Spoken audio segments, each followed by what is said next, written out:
नमस्कार, मैं हूं Amod Shrivastava. Amazing thought, amazing message, amazing information की दिशा में आज एक कदम और आगे। आज के इस दो चिंतन का विषय है छांदोय उपनिषद और साधु कौन। आपको ये मेरा वीडियो अच्छा लगे तो लाइक करें, शेयर करें और लाल बटन दबाकर सब्सक्राइब अवश्य करें। साथ ही बेल आइकन दबाना बिल्कुल ना भूलें। आज के इस प्रथम चिंतन का विषय छांदोय उपनिषद का आधार है छंद। छांदोय उपनिषद सामवेदीय छांदोय ब्राह्मण का औपनिषदिक भाग है, जो प्राचीनतम 10 उपनिषदों में नवम एवं सबसे बृहदाकार है। सामवेद की तलवकार शाखा में इस उपनिषद को मान्यता प्राप्त है। इसमें 10 अध्याय हैं। इसके अंतिम 8 अध्याय ही इस उपनिषद में लिए गए हैं। यह उपनिषद पर्याप्त बड़ा है। नाम के अनुसार इस उपनिषद का आधार छंद ही है। इसका यह व्यापक अर्थ के रूप में प्रयोग किया गया है। इसे यहां आच्छादित करने वाला माना गया है। साहित्यिक कवि की भांति ऋषि भी मूल सत्य को विविध माध्यमों से अभिव्यक्त करता है। वह प्रकृति के मध्य उस परम सत्ता की दर्शन करता है। इसमें ओंकार को सर्वोत्तम रस माना गया है। प्रथम अध्याय में 13 खंड हैं।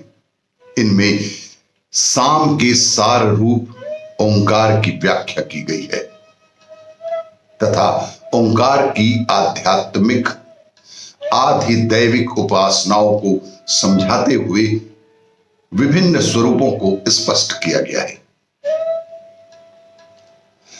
इस अध्याय के प्रथम खंड में बताया गया है कि ओंकार का सर्वोत्तम रस है। सर्वप्रथम उद्गाता ओम का उच्चारण करके सामगान करता है और वह बताता है कि समस्त प्राणियों और पदार्थों का रस अथवा सार पृथ्वी है। पृथ्वी का सार जल है। जल का रस औषधियां हैं। औषधियों का रस पुरुष है। पुरुष का रस वाणी है। वाणी का रस साम है और साम का रस उद्वित ओंकार ही तो है। यह ओंकार सभी रसों में सर्वोत्तम रस है। यही छांदोय उपनिषद का आधार भी है। आज के इस दूसरे चिंतन का विषय कौन साधु किसी के साथ भेदभाव ना करे। माता काली के मंदिर में रामकृष्ण परमहंस बैठे हुए थे। उस समय एक साधु मंदिर में आया। उस साधु ने रामकृष्ण परमहंस को नहीं देखा, लेकिन परमहंस जी की नजरें उस साधु पर ही थी। वह साधु बेहद भूखा था। उसने इधर उधर देखा, लेकिन उसे कहीं भी अन्न दिखाई नहीं दिया। उसी समय मंदिर के बाहर एक कुत्ता रोटी खा रहा था।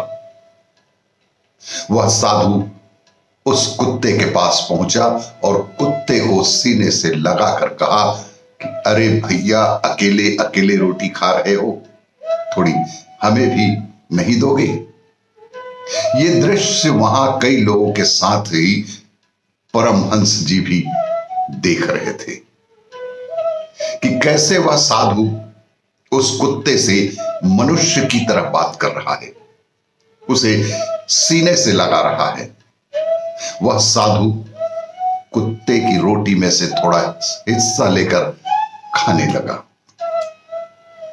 उसके बाद मंदिर में दर्शन किए, विधि विधान से देवी की स्तुति की और वहां से चल दिया। रामकृष्ण परमहंस ने अपने भतीजे को बुलाया जिसका नाम हृदय मुखर्जी था। उन्होंने भतीजे से कहा कि हृदय, तू हमेशा पूछता है ना कि साधु कैसे होते हैं, साधु कौन होता है, तो जा इस साधु के पीछे पीछे और ये तुझसे कुछ कहे तो मुझे आकर वह बता पाना। भतीजा आदेशानुसार उस साधु के पीछे पीछे चलने लगा। तो साधु ने हृदय मुखर्जी से कहा, क्या बात है, तुम मेरे पीछे पीछे क्यों आ रहे हो? हृदय ने कहा, मुझे आपसे कोई शिक्षा चाहिए। इस पर साधु ने कहा कि जिस दिन मंदिर में ये जो गंदा घड़ा रखा है उसमें भरा पानी और गंगा जल को एक मानने लगोगे, उसी दिन से तुम साधु बन जाओगे। किसी के साथ भेदभाव करके कोई कभी भी साधु नहीं बन सकता। आपको ये मेरा वीडियो अच्छा लगी तो लाइक करें, शेयर करें और सब्सक्राइब अवश्य करें। धन्यवाद।